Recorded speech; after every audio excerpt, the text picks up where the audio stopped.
મસ્ત પાવલા જેવો તૈયાર થઈ ગયો છું અને દુકાને જવા માટે અત્યારે બહાર વરસાદ એટલો ચાલુ છે તો દુકાને જઈ શકો નથી. ભાઈનો ફોન આવે તો પછી જાવી નથી. તો ફાઇનલી હું એસી ખોલી ગયો છું. એવું પણ આપણું એસી પડ્યું. એસી તો ખોલી નાખ્યું. હવે વોટરવાળાની વાત જોઉં છું. વોટર ક્યારે આવે?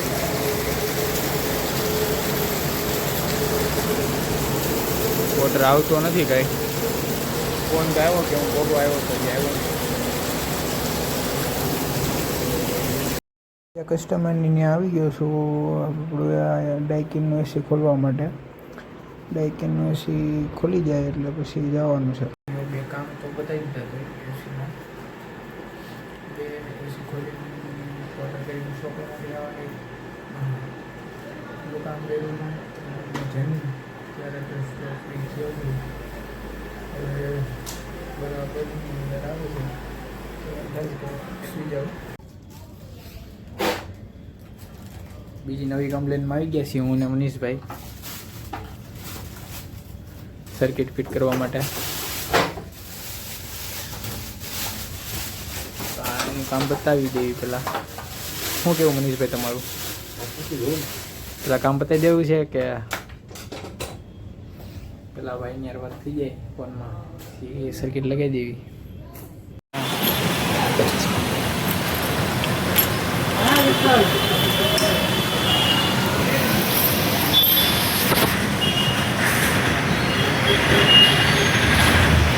અમારું કામ પતી ગયું છે. ત્યાં ગાડી ફૂલ કરાવી લીધી છે.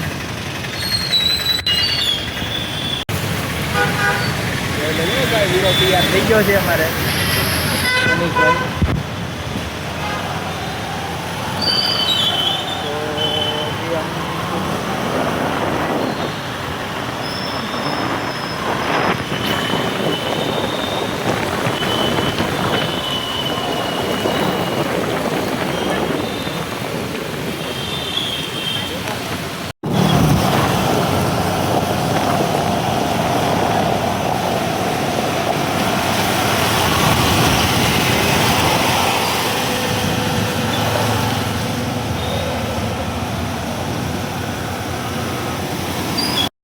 અમારા કૌશિકભાઈ ને બાજુમાં કુલદીપભાઈ બે ત્યાં આરામ કરે છે. વરસાદના લીધે કંઈ જવાયું છે નહીં. આ ભાઈબંધને વાવ્યા છે. અહીંયા હું છું. વોશિંગ મશીન બધું પડ્યું છે અહીંયા. એક્સમાં જેમાભાઈ 3200 રૂપિયાનું કામ કરવા જાઉં છું. 3300 રૂપિયા. એ મેરી દુકાન है. 800 રૂપિયાનો ખર્ચો છે. 800 રૂપિયાનો 25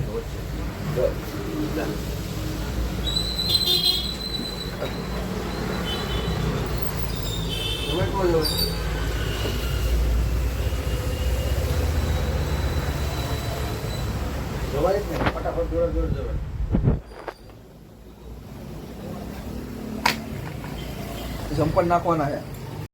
અજીતાભાઈને વિચાર જ આવે છે કે હું કામે જાઉં કે ન જાઉં. ત્યાં આપણે હેડ મારી લીધું છે ગરમ હીટવાળું.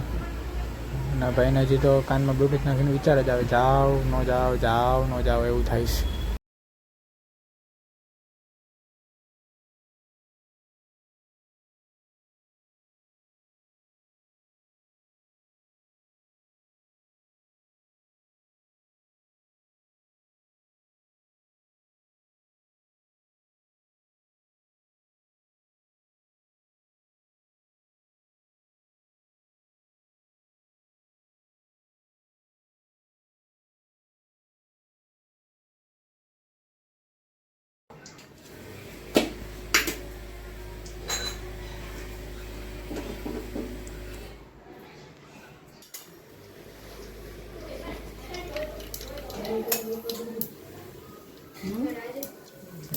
કેનું શાક બનાવે છે? કડવા કારેલાનું શાક બને છે.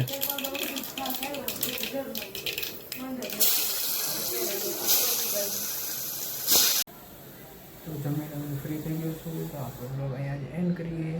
અને જો તમને મારો આ બ્લોગ સારો લાગ્યો હોય તો લાઈક કરો, કોમેન્ટ કરો અને તમારો